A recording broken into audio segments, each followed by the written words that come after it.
How do you see the world? I see two existential ways of looking at the world. The way I was originally taught, and the way I now learned to look at it.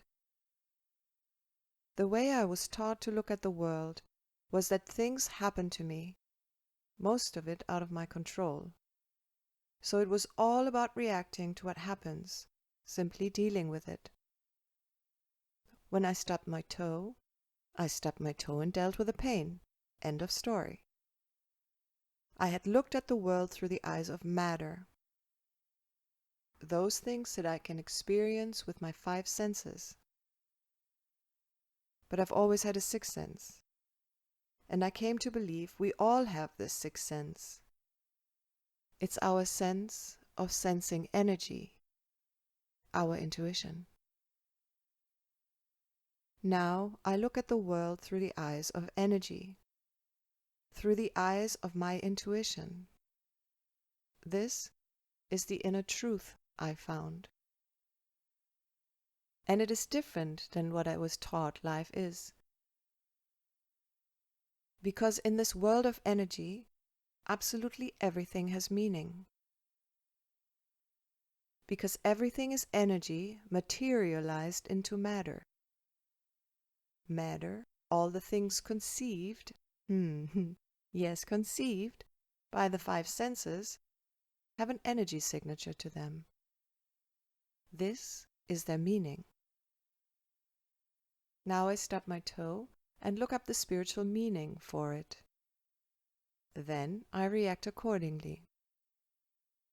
In the case of the stubbed toe, it is said to be a message that I'm not paying attention to something important in my life.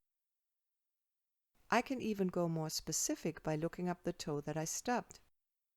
Is my not paying attention regarding communication, my life purpose, my relationships? The answers are always in the symbolic meaning of my experience. And since I'm someone who consistently wants to grow in my awareness of myself and the world, I use all of my experiences as my guideline for where I am or what I am energetically, spiritually, invited to change or see. All matter is energy, and energy is spirit. Spirit is consciousness, and consciousness is awareness, meaning. Life has become more meaningful because of my point of view. The mind always looks for meaning, but my logic is limited. Limited within my mindset and the things I see as possible. The spiritual side of things is limitless. We are all spiritual beings, and from my perspective, we are all limitless in nature. Pure abundance in every way, because the energetic side of things is limitless. I had learned that humans are the most evolved species, but really, all I see is a species that has the choice and the power to go against itself.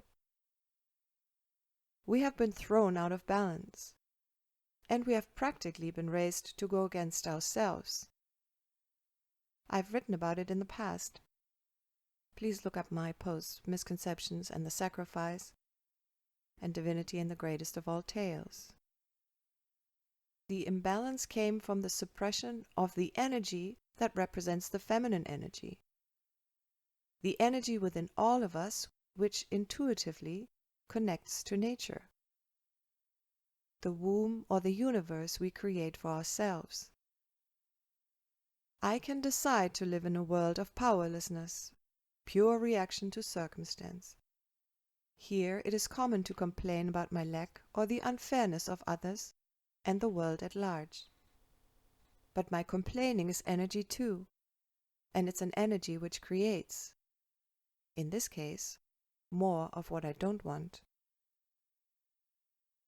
I learned that an empowered reaction to an unwanted circumstance breaks the pattern. So I decided to live in a world of power, within my own creation of circumstance.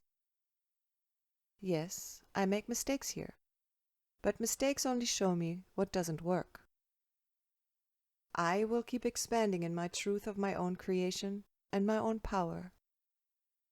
And yes, I co-create with the field and the people around me. But all that can ever show up is what I invited, consciously or unconsciously. I can get awareness of my unconscious creations by looking at my experiences and seeing the symbolic meaning. Choice is always given. Love to all.